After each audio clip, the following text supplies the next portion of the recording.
How did you become one of the youngest ever managing directors in the history of Goldman Sachs at only, I think, 27?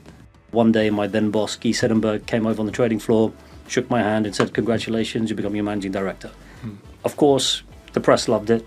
If I look back, I think there were a few things that probably helped me. Now, when that happens, you roll up your sleeves and you do it. Any LLM of your choice can give someone a nice market rap. Yeah. There's no edge in that anymore. What you mentioned around intuition, to me, is like a really key skill. What do people frequently assume about working at Goldman Sachs that just isn't true?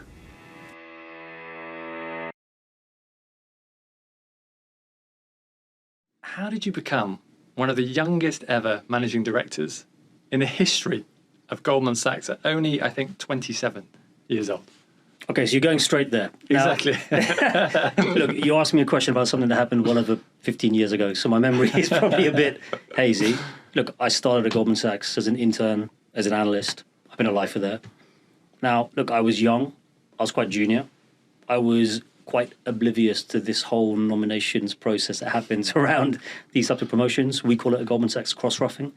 At the time, I didn't even know I was in the mix until one day my then boss, Guy Seddenberg, came over on the trading floor, shook my hand and said, "Congratulations, you're becoming a managing director." So there was never a plan. I was very fortunate, though, to have that, acceleration early on in my career. If I look back, I think there were a few things that probably helped me. I'd say number one is the culture of the place.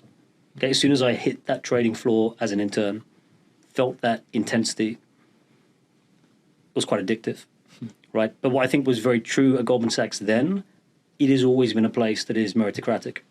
It's not about how many grey hairs you have. It's not about who you know. It's been about what you bring. And that meant early on in my career, I could speak up. I could express opinions. I had access to some of the very senior partners. People like Ashok Varadan, who I still work with to this day, I knew as an analyst. And I felt empowered to be able to talk to him and tell him what I thought about the business or markets. And that helped me, of course, add value to the business, but get noticed. And that helps at a place like Goldman Sachs. Look, I'd say secondly, just really having access to some phenomenal people at the start of my career. So my first boss was a legend, Driss Ben Brahim. He hired me when I was an intern. I joined him as a trader on the rates desk at the time. But very early on, he then took over what became our global macro proprietary trading group. And it was this mythical group of prop traders. Now, this was obviously a different world, pre-financial crisis. But Driss took me under his wing. He really invested time teaching me. And he had views and ideas across every different asset class imaginable. But he gave me a book. He gave me control of what he was thinking and doing. And that really helped me learn a lot early on. And this wasn't your typical junior trader job because I was sitting there with a bunch of guys who were all in their 40s and 50s. It was in some ways the ultimate retirement gig.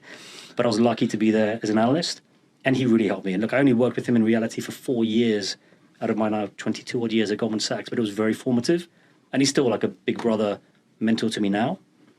And look, then I'd say the third thing that helped with that career progression early on were just some choices I made and some risks I took early on in my career. As I mentioned, I ended up on a great desk early on. I was having fun. I was there on that prop desk from 2004 to 2007. But it was around that time when the firm was really thinking through, should we build a business in emerging markets? And from a fixed income context across the region in London, there wasn't much left in that space after the Russia default in the late 90s, but a few key people building that business up. And there was a point in 2007 where they asked me, look, do you want to take this jump over to join the franchise side of the business at Goldman Sachs, not just on the proprietary side? Pretty much everyone I asked at the time said, why would you do that? You've already got this great gig. But I kind of had this itch to actually join the business and not just be in this risk-taking, market-focused group that sat in the corner. And look, hit the ground running in 2007. We had some ups and downs over the financial crisis. But 3 years later in 2010, we started to really build up a strong presence in emerging markets. And I think that's what ultimately really helped me, reach that MD title quite early on. And did you notice any change kind of before and after receiving that? Was there a notice, or was it just another day? The day after was just another day? Look, for me, it was a surprise. I just kept my head down and kept working. Of course, the press loved it. I read the articles. There were a few of them. I tried to avoid all of that and stay low-key and just focus on, learning, growing the business. And look, for me, Of course, it's nice to get that recognition. But again, what really sets you up to continue on that path is what you keep bringing day to day in the business there. Yeah. What does a co-CEO of Goldman Sachs International do on a daily basis? How do you really allocate or decide to allocate your time? So I stepped into that role just over a year ago. Alongside me, my co-CEO is Anthony Gutman. Now, together, both of us also still have global divisional jobs. So I'm also still a global head of our fixed income business. Anthony's a global head of our investment banking business. But together, look, firstly, we are responsible for GSI, which is our global broker-dealer, which is really responsible for a lot of our international markets activities, things like wealth management. But functionally, sitting here in London, the two of us together are really driving the firm across the region. If I think about the EMEA region, we have almost 10,000 people. We're operating in around 29 different offices. So the two of us are spending our time really thinking through our strategy for the broad business in this time zone. So we're thinking through our global banking and markets business, our asset wealth management business, and how we can really position ourselves to stay, we hope, the preeminent financial services firm and keep growing also in a way that, you know, has one eye on growth, but also on the risk we're running and the controls around that. And to do that successfully, we also spend a lot of time really thinking about our culture and our people, right? Making sure that we have the best talent, making sure we're empowering them to also help drive us forward.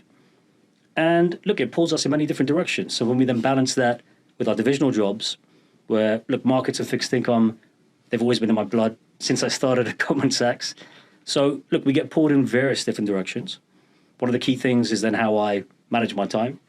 I wouldn't say that I have to think too much about which hat I'm wearing. There's a lot of synergy between those two different roles. But we have to really think consciously about where we're present, where we're spending time, how we stay commercial. But of course, you know, when I got your nice invite to join this podcast, how could I say no? I didn't pay you to say that either. If you could share anything more about your clients, the type of institutions you serve, and also what you're hearing from them at present. So my traditional client base were really the institutions on the market side, the hedge funds, the real money funds. More so now in my other role, I'm getting to know more of the corporates, more of our asset management clients, also some of our ultra high net worth clients. So it's a broad mix. If I think about even the past 24 hours, yesterday was dinner with a credit hedge fund CIO. This morning was a couple of hundred commodity investors around their International Energy Week. Tonight's dinner at the house of what could become a very significant IPO prospect. So it's a broad range of clients. I think the themes, though, there's a lot of commonality. Yeah. Okay. No doubt, right now, a lot of discussion around geopolitics. It's a changing new world order. And whether people are thinking through that in the lens of the markets and how to react to these constant headlines we're grappling with, or strategically for our investors or corporate client base, how they should navigate these shifting winds, that always comes up. The second thing is then, just given the economic cycle, all of the stimulus from the monetary policy side, the fiscal policy side, this huge amount of liquidity in markets, but at a time when strong fundamentals are there across the time zones, market valuations are high, so a lot of discussion around actually where that marginal dollar should go. And then linked to that, just given some pockets of froth, what are the risks? What can turn these markets around? What are the blind spots they should be looking at? And that always then evolves into a debate around financial assets versus non-fiat markets. Crypto's not really working right now. Should they have more gold? It's hard to sit in a meeting where that doesn't come up. And then, of course, AI and technology, both from a market angle, but also how do we all embrace it? Yeah, that's an interesting one. I mean, I'm sure we hear this all the time in terms of kind of the risks from AI. What kind of things are you being asked at these dinners or these events around AI? Is it always the same type of question, or is it kind of diverse? There's always a similar question linked to what's happening in markets and how much of the capex, for example, that we're seeing in the US, and we naturally have a lens as Goldman Sachs, given our role on the financing side of some of these deals, how sustainable is it? Who the winners and losers will be? And that can always be a healthy debate. Yeah. But I'd say what becomes more interesting then becomes a discussion of what are we as Goldman Sachs actually doing with this technology and the applications that we are finding. Now, we're very focused on it. Of course, it's an early day in this experimentation for all of us. But if we look forward now at some of the things where we have been investing, we're starting to really see some practical applications that we're excited about. So, we love just sharing some of those thoughts. That's interesting. So you're using them kind of internally. Do you have like a tool you're building? I mean, most companies do, but how are you kind of exploring that? So we have what we call the GS AI assistant that's now been rolled out across the entire firm. And that really brings in some of the cutting edge LLM models in a compliant way within our own firewalls and controls. And that now just allows a low level experimentation across the entire firm.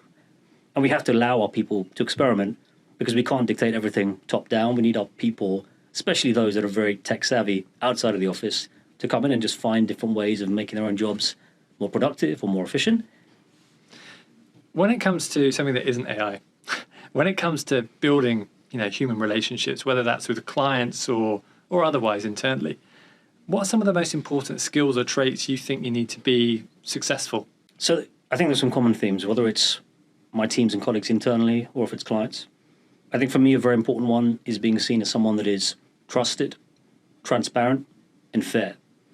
And I think within the building at Goldman Sachs, it becomes increasingly important the more senior you become, because you want to make sure you're still approachable and people are coming to you, actually soliciting your view, and crucially, actually giving you information unfiltered.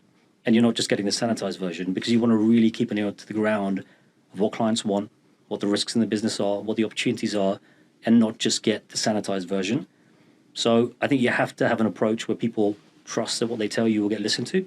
Whether you agree or disagree, you can have an active debate, but you have to stay someone that's seen as fair. And I'd say the same set of skills are important on the outside. When I think about the relationships we build with that broad mix of clients we talked about, particularly in our markets business, we made a really conscious pivot to become extremely client-centric in recent years. To build up that long-term partnership, you have to be seen as a trusted advisor that they want to come to when they need that guidance and that they feel that they can open up to you. So I think that's important. I'd say the second thing when it comes to relationships is you have to lead with content. You need to be bringing something that is differentiated. Now, going back to your AI point, we're in a world where access to information is democratized. Any LLM of your choice can give someone a nice market wrap. There's no edge in that anymore. So you have to come with some unique insights, which for us can be anything from what we see through our lens across global markets and the deal flow or the flows and volumes that we're picking up in certain markets, but also through just the relationships we have and the conversations we may be in that gives us more than just what may be there in those LLMs and those models. So keep bringing alpha. That's why people will come to you. That's why I hope my teams internally may still listen to me, because they think I've got something to say they should still hear out. And our clients come to us when they really want guidance on whether it is the geopolitics or the uncertainty in markets, because they think we're going to say something that's differentiated. Yeah. So to what extent are credit ratings from S&P important for sovereign or corporate entities to really successfully access this international capital market? It's a good question. Look, when we think about capital markets, let me talk about public markets, because that's a place where credit ratings are prerequisite. And we can have a intellectual discussion around, do the credit agencies lead or lag markets, and which one of the big three is the one that leads the others. But look, as I've seen through my lens, particularly for the years when I was running my emerging markets business, credit ratings have just been a fundamental prerequisite to tap international capital. And I think beyond just the reach it has in terms of bond issuance, it's also what I've seen it does at a sovereign level. So I'll give you an example. Take South Africa. It was a market that I traded for many years. There was a very active debate about sovereign ratings when it was starting to get downgraded from investment grade to sub-investment grade. I think it was around 2017 when S&P actually downgraded them first. And there was a multi-year period where the question was, would the other main rating agencies follow? And would its composite rating become sub-investment grade? And if so, the passive benchmark indices like the WIGB would lead to bond outflows. So sure, our clients on the institutional side cared. What I found very interesting, though, were the dialogues I would have with the then finance minister and also the president, who would ask me about the impact of the rating agencies on their economy. And you could see that actually this external check and balance also fed through to their own policy when they thought about the fiscus. Now, ultimately, those downgrades happened. It was the pandemic, which I think was the last straw on that. But we're now at a point where that's an economy that's turning around. And I think the ratings outlook is now positive, and there's a path to regaining it back. So that was a perspective where I think the ratings were important, all sort of policy level on the ground in some of these countries. Look, there are similar analogies when you think about Southern Europe. We all lived through that European financial crisis. You're now really seeing a resurgence of the likes of Greece, Portugal, Italy, which are really outpacing from a growth side. They've been on an upwards ratings trajectory. Their spreads have been compressing or inside of the so-called historic high-rated core European countries. And that's a place where I think the market is rewarding, again, that ratings trajectory improving. And the third example I'll give you is just the sheer scale of capital that can come when this works. There, I think from a sovereign perspective, the biggest one has really been the issuance coming from the Middle East over the past decade. Now, I was there a decade ago around that first KSA sovereign issuance. When they came out with a high rating and started tapping again international sovereign markets, it flew. And it flew, of course, because of the high rating, but because it started being compared not just to the typical emerging market issuers, but also the broad G20 issuers. But then given the rating, people were looking at that and saying, here's long duration in a high-rated sovereign that's actually rated in line with some of these US tech companies, and I'm getting paid more. And that meant the books were much broader and more diversified. The rating definitely helped that. And we led the KSA deals, and they came with the quasi-sovereigns, the PIF, Aramco, the Saudi banks. And we're now talking about tens of billions of issuance. I think the ratings really helped catalyze. Yeah, very interesting. Would you be able to give an insider's view of maybe a typical day in the life on an EM trading desk at Goldman Sachs? Good question. Now, the good thing is there is no such thing as a typical day. And I think that's what's really kept me energized and motivated, a couple of decades on. Look, the things, though, which are always true, first thing, pick up your phone, check dollar yen, check euro dollar, check S&P futures, right? Just get a pulse on what happened while you were trying to sleep. Of course, when you get on the trading desk, you're catching up with what happened overnight in Asia. That can be the renminbi fix if you want to see what's the tone for currency markets. Right now, it's look at the Japanese market. What's happening to JGBs, dollar yen, and the Nikkei. But there's always something that's happening in Asia time zone that can tell you maybe what's next to come in terms of client activity or risks through the EMEA session. I think the rest of the day, it can be fluid. And I think it's also quite varied depending on what type of trader you are within a broad business like that. We've got some traders who are trading with a very systematic lens. They're dealing with order flow from clients that are coming through automated electronic channels. So for them, their day can really be deep technical research. They're coding, they're tweaking algorithms. You've got others that we call the high-touch traders dealing with our clients, where they are on chat or they're calling clients, sharing views, pricing block liquidity. And the rest is then managing positions, keeping on top of the news flow. The benefit being in emerging markets, there's always a story. Could be a headline, could be a crisis, but just being in that kind of environment, access to experts across the space, whether it's our strategists, our research teams, and just seeing those teams in action has always been fun, but it's varied. Yeah. I mean, I always think it's very interesting to get kind of inside the head of a trader to understand more about the kind of the psychological impact. I mean, I interviewed Andrew Bulls about a month ago, the chief investment officer at PIMCO, and I said on fixed income particularly, and we talked about this, and I said, in terms of sleepless nights and stress, how's this kind of impacted you? Is that a feature when you're a trader? Are you kind of always thinking about the morning or next positions, how you can react? Is that part of the game, I guess? So I was actually with Andrew on Monday, so he's a good guy to talk about this with. What I would say, every single trader or investor, including all my teams and people I've worked with, there is no cookie cutter model. Everyone approaches this differently. There are some of my teams and colleagues that are up multiple times a night, checking their orders, checking markets.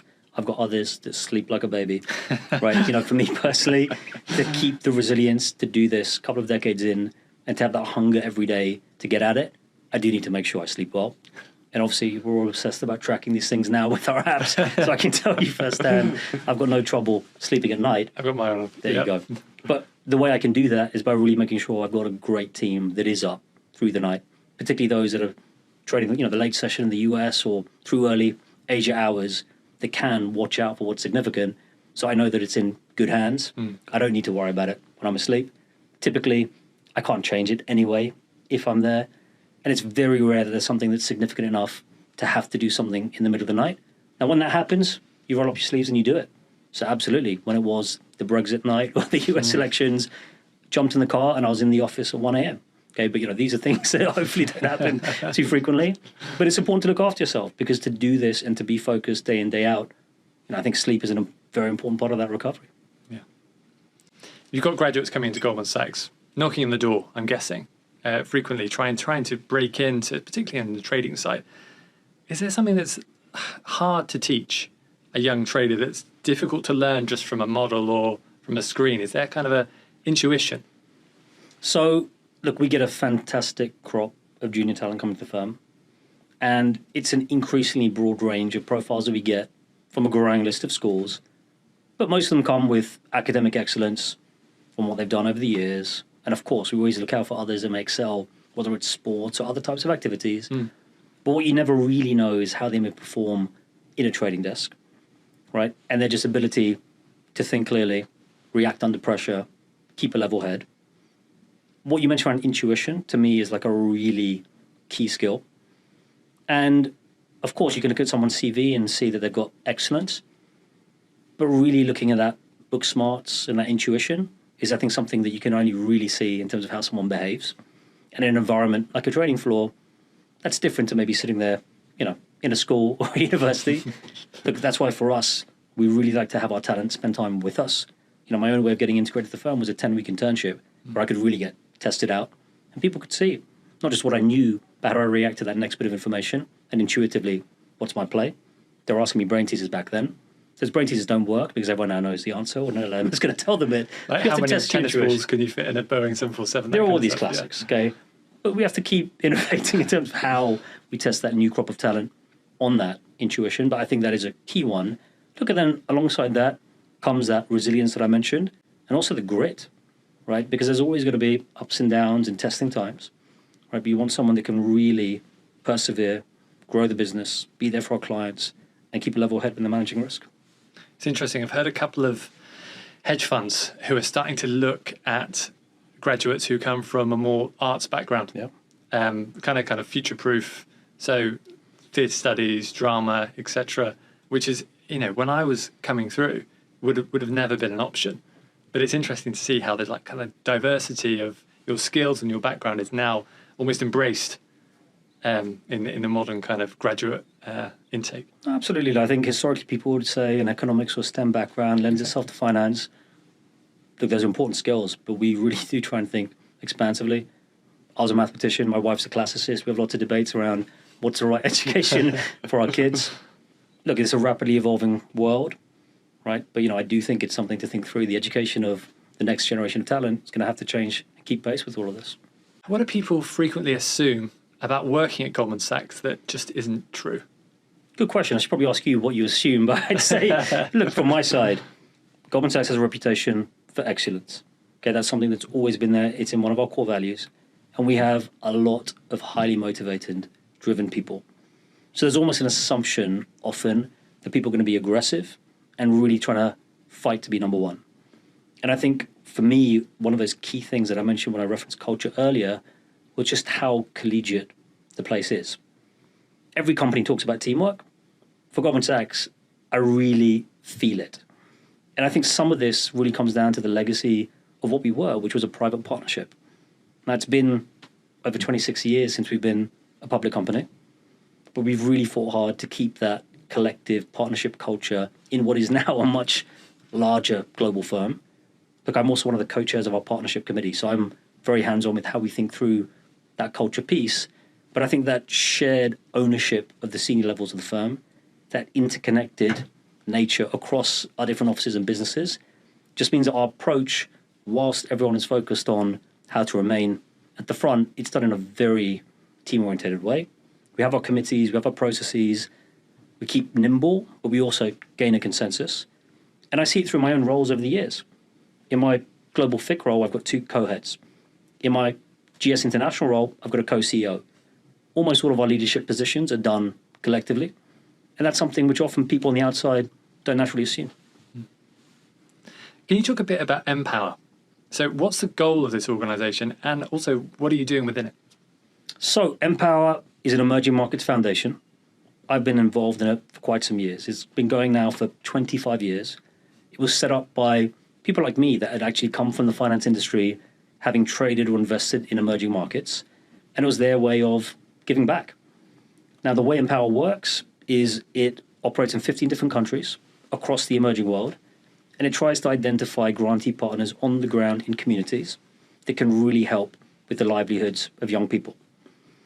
My own involvement was through some friends and colleagues that were involved. They invited me to dinner. I went, heard about it. It resonated. For me, part of that was because of my own roots. Okay, my parents grew up in East Africa. My heritage is Indian. So despite the fact I was born and bred in London, there was always a desire to try and give back to where my ancestors came from.